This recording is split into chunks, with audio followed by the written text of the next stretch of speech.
네, 안녕하십니까. 박은선 목사입니다. 이번 시간에는 에스겔서 36장을 해석하도록 하겠습니다. 에스겔서 36장은 에스겔 선지자는 이제 바벨론 2차 포로 때 바벨론으로 잡혀갔죠. BC 597년. 참고로 이제 1차 포로 때 606년에는 다니엘, 소년 다니엘이 잡혀갔었고, 그래서 이제 몇 년 뒤에 597년에 근 10년 뒤에 그 에스겔 선지자가 저희 젊은 청년이었으니까 아마 다니엘하고 나이가 비슷했을 것 같습니다. 그리고 이제 586년에 이제 3차 침입 때 완전히 예루살렘이 소실이 됐죠. 그때 끝까지 예루살렘에 남아서 그 눈물을 흘렸던 선지자가 예레미야. 그래서 예레미야 선지자가 나이로 보면 좀 더 많은 것 같고, 다니엘이나 에스겔은 아마 동년배이지 않을까 이렇게 생각됩니다.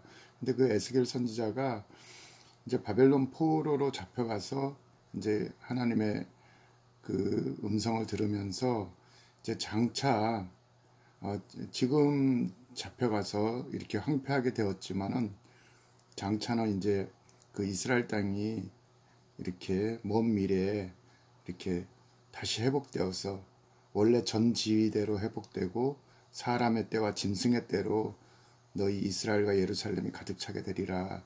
그리고 내가 새 영을 너희에게 부어주게 되리라. 이런 예언의 회복에 대한 예언의 말씀이죠.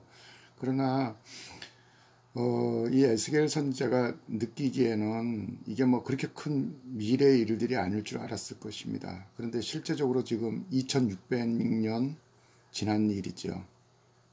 그리고 이제 주님이 지상재림하면은 메시아 왕국 때 이제 이 에스겔 선지자가 예언한 일이 실제적으로 이 땅에서 역사적으로 성취가 될 것입니다.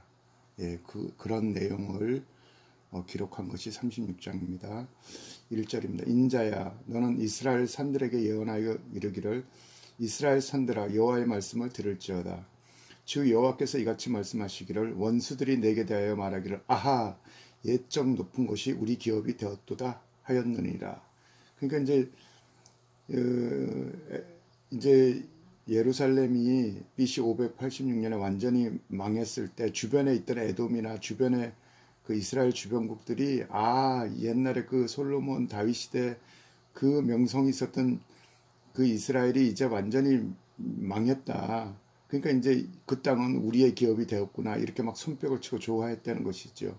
그러므로 너는 예언하여 이르기를, 주 여호와께서 이같이 말씀하시기를, 그들이 너희를 황폐하게 하고 너희 사방을 삼켜 너희가 남은 이방인의 기업이 되게 하여 사람의 말거리와 백성의 비방거리가 되게 하였도다. 그러므로 이스라엘 산들아, 주 여호와의 말씀을 들을지어다. 산들과 맷뿌리들과 시내들과 골짜기들과 황폐한 사막과 사방에 남아있는 이방인의 노략거리와 조롱거리가 되어버린 성읍들에게 주 여호와께서 이같이 말씀하시느니라.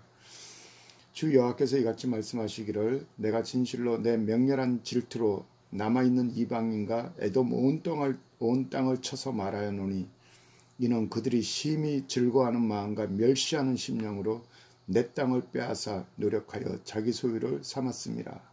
예. 그 이스라엘이, 물론 이스라엘은 이스라엘의 죄악 때문에 하나님의 진노로 바벨론이라는 몽둥이를 통해서 1, 2, 3차 침입을 통해서 완전히 황폐하게 되었지만은, 그러니까 그 주변국들, 에돔이나 이런 땅들, 이런 나라들이 그냥 막 심히 그것을 보고 즐거워하고, 이제 뭐 이스라엘을 뭐 툭하면 쳐들어와 가지고 이제 자기 소유를 삼고 그런 일들을 했다는 것입니다. 그러므로 너는 이스라엘 땅에 대하여 예언하여 그 산들과 맷뿌리들과 시내들과 골짜기들에 관하여 이르기를, 주 여호와께서 이같이 말씀하시기를, 내가 내 질투와 내 분노로 말하였거니와 이는 너희가 이방인의 수치를 당하였습니다. 그러므로 주 여호와께서 이같이 말씀하시기를, 내가 맹세하였은즉 너희 사방에 있는 이방인이 자신들의 수치를 반드시 당하리라. 그러나 너희 이스라엘 산들아, 너희는 가지를 내고 내 백성 이스라엘을 위하여 열매를 맺으리니 그들이 올 때가 가까이 이르렀습니다. 물론 이제 그 포로에서 그 고레스 칙령에 의해서 539년부터 이렇게 포로에서 돌아서 536년에 스룹바벨 그 포로에서 돌아왔지요. 그 다음에 포로 돌아올 때도 1, 2, 3차로 또 458년에 에스라를 비롯해서 그것도 포로들이 돌아오고 또 444년에 느헤미야 때도 이렇게 돌아왔습니다. 그러나 이제 그들이 돌아왔어도 뭐 이스라엘이 그냥 막 이제 완전히 막 번성을 하거나 그냥 아무 대적이 없이 이렇게 된 것은 아닙니다. 그들이 돌아왔을 때도 그 예루살렘 성벽을 지을 때나 성전을 다시 지을 때 얼마나 주변국들이 또 반대를 하고 힘이 들었는지 모릅니다. 그래서 여기서 말씀하시는 이스라엘 산들아, 이렇게 번성하고 다시 회복된다는 그 말씀은 궁극적으로는 이제 메시아 왕국 때 이런 모습으로 이제 변환되는 것을 이제 주님이 예언을 주신 거고, 이건 오랜 후의 일이 되겠죠. 내가 돌이켜 너희와 함께하리니 사람이 너희를 갈고 심을 것이며 내가 또 사람을 너희 위에 많게 하리니 그들은 이스라엘 온 족속이라. 그들을 성읍에서 거주하게 하며 빈 땅에 건축하게 하리라. 내가 너희 위에 사람과 짐승을 많게 하되 그들의 수가 많고 번성할 것이라.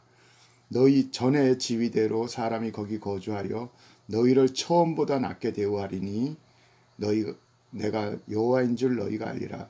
처음보다는 솔로몬이나 다윗 시대보다도 더 크게 더 번성하게 사람과 짐승의 때로 너희들을 채우겠다는 것입니다. 그러니까 이것은 아까 말씀드렸듯이 그 고레스 칙령에 의해서 돌아왔을 때나 뭐 에스라 시대에 느헤미야 시대에 돌아왔을 때 결코 이스라엘은 이렇게 번성하지 못했습니다. 주변국의 반대가 너무 심했고, 그러니까 주님의 이렇게 되는 예언은 궁극적으로 메시아 왕국이 될 때, 천년 왕국이 될 때 이루어진다는 것이죠. 그래서 이 구약의 예언들은 이제 이렇게 이중 예언들이 많아요. 가까운 장래에 1차적인 성취가 있다고 한다면은 먼 미래, 거의 다 주님의 지상 재림 이후에 메시아 왕국 때 온전하게 회복되는 것에 대한 그 먼 훗날에 성취될 예언들이 너무 많다는 것이에요. 자, 12절. 내가 사람들을 너 위에 다니게 하리니 그들은 내 백성 이스라엘이라. 그들은 너를 얻고 너는 그 기업이 되어 다시는 그들이 자식을 잃어버리지 않게 하리라. 주 여호와께서 이같이 말씀하셨느니라. 그들이 너희에게 이르기를 너는 사람을 삼키는 자요 내 나라 백성을 제하는 자라 하거니와. 이제 주변국에서 이제 이스라엘이 포로로 잡혀갈 때 이제 이스라엘 땅에 대해서 특히 예루살렘에 대해서 주변 나라 사람들이 그렇게 비방을 했다는 거예요. 아니 너는 왜 너희 원래 네 나라 백성을 다 제거하고 막 삼키고 떠나가게 하는 그런 땅이냐, 저주받은 땅이다 막 이런 식으로 했다는 거예요. 그래서 이제 주님께서 너희가 다시는 사람을 삼키지 않으며 다시는 네 나라 백성을 제거하지 아니하리라. 주 여호와의 말씀이라. 뭐 그때 고레스 칙령에서 돌아갔어도 그들은 또 AD 70년에 로마 디도 장군에 의해서 완전히 뭐 나라가 2000년 동안 없어져 버리고 온 세상에 디아스포라 흩어짐을 당했지 않습니까? 그래서 다시는 이제 사람을 삼키지 않고 네 나라 백성을 제거하지 아니하는 때는 아까 말씀드린 대로 이제 메시아 왕국, 천년 왕국 때 이렇게 이루어진다는 것입니다. 내가 또 너를 여러 나라의 수치를 듣지 않게 하며 만민의 비방을 다시는 받지 않게 하며 내 나라 백성을 다시 넘어뜨리지 아니하게 하리라. 주 여호와의 말씀이라 하셨다 하라. 여호와의 말씀이 또 내게 임하여 이르시되 인자야 이스라엘 족속이 그들의 고국 땅에 거할 때 그들의 행위로 그 땅을 더럽혔나니 나 보기 그 행위가 월경 중에 있는 여인의 부정함 같았느니라. 그러니까 이스라엘 백성들이 이 출애굽해서 모세의 인도로 여호수아의 인도로 이제 가나안을 얻었는데 그 적과 꿀이 흐르는 그 뽑고 뽑은 땅, 하나님 눈에 찾고 찾아준 땅을 그들에게 줘서 축복을 했는데도 이스라엘이 그 가나안 바알 우상을 섬기고 하나님을 떠나고 그렇게 많은 선지자들을 보내서 돌이키게 했으나 그들이 끝까지 거부하고 하나님께 대항해서 이제 그 땅에서 쫓겨난 것이죠. 그러니까 그들의 그때 그 죄악이 월경 중에 있는 여인의 부정함과 같이 온 땅을 그냥 피로, 무제한 피로 그냥 또 우상을 섬기는 그런 하나님의 진노를 일으켰다는 것입니다. 그들이 그 땅에 피를 쏟으며 무지한 자들의 피를 쏟으며 그 뭐 제사장들 또 선지자들 이 권세자들이 그냥 백성들을 그냥 핍박하고 그랬다는 것입니다. 그 우상들로 말미암아 자신들을 더럽혔으므로 내가 분노를 그들 위에 쏟아서 그래서 이제 바벨론이란 몽둥이를 통해서 온 세계에 흩어지게 했다는 것입니다. 그들을 그 행위대로 심판하여 각국에 흩어지며 여러 나라에 해쳤더니 그들이 이른바 그 여러 나라에서 내 거룩한 이름이 그들로 말미암아 더러워졌나니. 그렇죠. 하나님의 명예가 걸린 하나님의 선민 이스라엘이 하나님의 진노를 통해서 온 땅에 흩어졌으니 얼마나 참 그들도 수치지만 하나님도 하나님의 이름이 이제 땅에 떨어졌다는 것입니다. 그 사건으로 그 사람들이 그들을 가리켜 이르기를 그들은 여호와의 백성이라도 여호와의 땅에서 떠난지라 쫓겨난지라. 이게 얼마나 이게 참 하나님 명예 하나님 그 위엄이나 하나님의 그 권위에도 이게 얼마나 이게 참 이게 수치스러운 일이 되는 것입니까? 그러나 이스라엘 족속이 들어간 그 여러 나라에서 더럽힌 내 거룩한 이름을 내가 아꼈노라. 그러니까 너희들이 내 백성인데 너희들이 나의 명예를 이렇게 먹칠을 했는데 그러나 내 거룩한 이름을 내가 스스로 아꼈다는 것입니다. 22절 그러므로 너는 이스라엘 족속에게 이르기를 주 여호와께서 이같이 말씀하시기를 이스라엘 족속아 내가 이렇게 행하면 너희를 위함이 아니요 너희가 들어간 그 여러 나라에서 더럽힌 나의 거룩한 이름을 위함이라. 하나님 스스로 이제 명예를 회복하시겠다는 겁니다. 이 위엄을 다시 찾겠다는 것입니다. 여러 나라 가운데서 더럽혀진 이름 곧 너희가 그들 가운데서 더럽힌 나의 그 큰 이름을 내가 거룩하게 할지니라. 내가 그들의 눈앞에서 너희로 말미암아 나의 거룩함을 나타내리니 내가 여호와인 줄 여러 나라 사람이 알리라. 주 여호와의 말씀이라. 이제 열방이 하나님은 역시 그래도 이스라엘의 하나님이라 그렇게 할 때가 온다는 것입니다. 언제요? 주님의 지상재림 때. 내가 너희를 여러 나라 가운데서 인도하여 내고 여러 민족 가운데서 모아 데리고 고국 땅으로 들어갔어. 그러니까 이게 택하신 자들을 하늘 이 끝에서 저 끝까지 사방에서 열방에서 열국에서 모아서 그들의 고국 땅으로 데리고 들어간다. 마태복음 24장 31절 원래 의미가 이스라엘에 관한 민족적인 의미입니다. 그래서 그러니까 여러 민족 가운데 사방에서 모아서 고국 땅으로 데려 들어가서 맑은 물을 너희에게 뿌려 이스라엘에게 성령이 부어집니다. 너희로 정결하게 하되 곧 너희 모든 더러운 것에서 모든 우상 숭배에서 너희를 정결하게 할 것이며 또 새 영을 너희 속에 두고 요엘서 2장 제가 해석할 때도 그랬죠. 요엘 선지자가 내가 만민에게 내 영을 부어줘서 너희 자녀들을 예언하며 너희 늙은이는 꿈을 꾸고 너희 환상을 보고 이것이 원래 이제 메시아 왕국에 들어가기 직전에 예수님이 지상 재림할 때 이스라엘에게 부어지는 늦은 비 성령을 의미하는 것입니다. 이 에스겔 지금 36장 26절 이 새 영을 이것도 이스라엘에게 그때 메시아 왕국을 여는 그 성령의 부음이 있다는 거예요. 내 영을 너희 속에 두고 너희 새 마음을 너희에게 주되 너희 육신에서 굳은 마음을 제하고 그들이 그냥 지금 2000 몇백 년 동안 떠돌아다녔던 그 굳은 마음 또 마지막에 후 3년 반 적그리스도한테 완전히 소망이 끊어지는 그런 상태까지 갔을 때 그들의 마음이 얼마나 강팍하고 굳어졌겠습니까? 그래서 그 굳은 마음 그냥 단단한 마음을 제거하고 이제 살처럼 부드러운 마음을 줄 것이며 내 영을 너희 속에 두어 너희로 내 율례를 행하게 하리니 너희가 내 규례를 지켜 행할 것이다.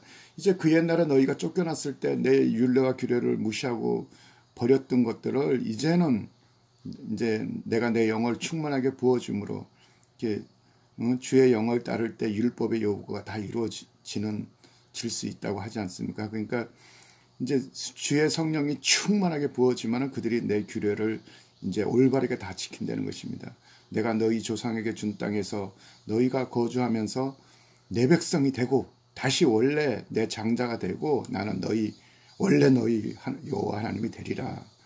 29절 내가 너희를 모든 더러운 데서 구원하고 곡식이 풍성하게 하여 기근이 너희에게 닥치지 아니하게 할 것이며 또 나무의 열매와 밭의 소산을 풍성하게 하여 너희가 다시는 기근의 욕을 여러 나라에 당하지 않게 하리니 그때 너희가 너희 악한 길과 너희 좋지 못한 행위를 기억하고 너희 모든 죄악과 가증한 일로 말미암아 스스로 믿게 보리라. 이제 그때가 동시에 간구하는 심령, 스가랴서 12장에 보면은 간구하는 심령이 부어지고 애통하는 심령이 이스라엘도 부어지는 것입니다. 그래서 회개의 삶이 터지면서 이제 주님이 내려오면서 또 주의 성령이 부어지면서 메시아 왕국이 시작이 된다는 것입니다. 주 여호와의 말씀이라 내가 이렇게 행하면 너희를 위함이 아닌 줄 너희가 알리라. 이스라엘 족속아 너희 행위로 말미암아 부끄러워하고 한탄할지어다. 이제 진정한 회개가 이루어진다는 거예요. 몇천 년 동안 이제 온 땅에 디아스포라 그 중세 시대에 그 유럽에서 얼마나 많은 뭐 개토 구역 노란 별을 달고 다니고 얼마나 민족적으로 이 서러움을 당하고 그들의 재산을 빼앗기고 생명을 빼앗기고 그렇게 됐습니까? 그러니까 이제 이게 전부 다 그들의 하나님 그 가나안의 축복을 주었는데도 그들이 우상 숭배하고 죄를 지음으로 떠나간 그 민족적인 죄를 이제 그들 스스로 정말 부끄러워하고 한탄하고 회개한다는 것입니다. 주 여호와께서 이같이 말씀하시는다. 내가 너희를 모든 죄악에서 정결하게 하는 날에 성읍들에 사람이 거주하며 황폐한 것이 건축되게 할 것인즉 전에는 지나가는 자의 눈에 황폐하게 보이던 그 황폐한 땅이 장차 경작될 것이다. 이제 천년왕국이 그 복된 땅이 이루어진다는 것입니다. 사람이 이르기를 이 땅이 황폐하더니 이제는 에덴 동산같이 되었고 황량하고 적막하고 무너진 성읍들의 성벽과 주민이 있다 하리니 너희 사방에 남은 이방 사람이 나 여호와가 무너진 곳을 건축하며 황폐한 자리에 심은 줄을 알리라. 나 여호와가 말하였으니 이루리라. 예. 이제 에덴 동산보다 더 축복된 이제 낙원이 회복되는 것입니다. 이제 이게 그들을 다시 그 땅에 그들의 하나님이 심은 것인 줄을 너희들도 알게 되고 온 세상 이방 사람들이 다 그것을 알게 된다는 것입니다. 주 여호와께서 이같이 말씀하셨느니라. 그래도 이스라엘 족속이 이같이 자기들에게 이루어 주기를 내게 간구하여야 할지니라. 내가 그들의 수요를 양떼같이 많게 하되 그래도 기도를 해야 된다는 것입니다. 자, 이거 이사야 선지자가 뭐라고 했습니까? 이사야 선지자는요, 이사야서 62장에 이제 먼 미래의 예루살렘이 나는 시온의 의가 빛같이 예루살렘 구원이 횃불같이 나타나도록 시온을 위하여 잠잠하지 아니하고 예루살렘을 위하여 쉬지 아니할 것인지요. 그러니까 그 예루살렘이 하나님 손에 왕관이 될 때까지 그 땅이 헵시바와 뷸라가 될 때까지 그 땅이 하나님과 결혼한 땅이 될 때까지 예루살렘이여 내가 너희 성벽 위에 파수꾼을 세우고 그들로 주야로 잠잠하지 않게 하리라. 주야로 중보기도가 드려지게 하리라. 지금 다행히 이스라엘 전체 4군데인가 플레이 오브 하우스 그러니까 기도의 집 4군데가 24시간 기도가 드려지고 있고 메시아니스 주 교회들이 한 100여 개 이상 생기고 크리스찬 수가 2만 명이 넘어갔답니다. 얼마나 이게 지금 하나님의 일이 이게 지금 시간이 가면서 이렇게 다 이루어져 가고 있죠. 그 이사야 선지자가 이게 이사야서 62장 7절이 구약 성경의 최고의 봉우리입니다. 이 9절, 7절 여호와께서 예루살렘을 세워 세상에서 찬송을 받게 하시기까지 그로 쉬지 못하게 하라. 이 이사야 선지자가 얼마나 그 하나님의 영예에 취해가지고 예루살렘이 원래 하나님의 그 임재를 모시는 이제 그때 천년왕국 때는 예수님이 실제로 거기 왕으로서 거기 앉아 계시는 것입니다. 그때가 예루살렘을 세워서 여호와께서 찬송을 받게 하기까지 그가 하나님이 일하시게끔 너희들이 쉬지 않고 잠잠하지 말고 기도하라는 것입니다. 자, 38절 곧 예루살렘이 정한 절기의 양무리같이 황폐한 성읍을 사람의 때로 채우리라. 그리한즉 그들이 나를 자기들의 하나님 여호와인 줄 알게 되리라 하셨느니라. 예. 제가 이 구약 예언서들을 읽으면서 이사야 선지자, 예레미야, 에스겔, 다니엘, 요엘, 스가랴, 말라기 이런 구약 선지자들이 바로 이걸 보고 예언서를 쓴 겁니다. 그러니까 우리 신약 2000년은 뭐 그 선지자들은 교회 2000년이 생기는 것은 뭐 그런 거는 계시도 못 받았을 거예요. 이스라엘이 결과적으로 메시아가 오면은 이스라엘이 다시 메시아 왕국이 회복되어서 온 세계에 복된 나라, 제사장 나라가 된다는 것을 이제 그걸 놓고 이제 예언을 받아서 쓴 겁니다. 그래서 이 구약 이 선지서들을 우리가 해석을 할 때 이 메시아 왕국에 대한 이 올바른 그 선지자들의 원래 그 뜻을 우리가 존중을 하고 해석을 해야 됩니다. 이걸 신약의 교회들이 뭐 이사야 하반부가 뭐 교회 회복에 관한 것이다. 뭐 그럴 수도 있어요. 뭐 우리에게도 부흥이 필요하니까요. 그러나 이사야 선지자, 구약 선지자들이 말한 것은 교회가 이렇게 되는 걸 말한 게 아니라 그 하나님의 진노를 통해 온 세계에 흩어졌던 이스라엘이 결과적으로 메시아가 오면은 그들이 회개하고 메시아를 영접하여서 온 세계 중심국가 그 왕국이 회복되는 것을 그들이 그걸 기록을 한 것입니다. 예, 마치도록 하겠습니다. 감사합니다.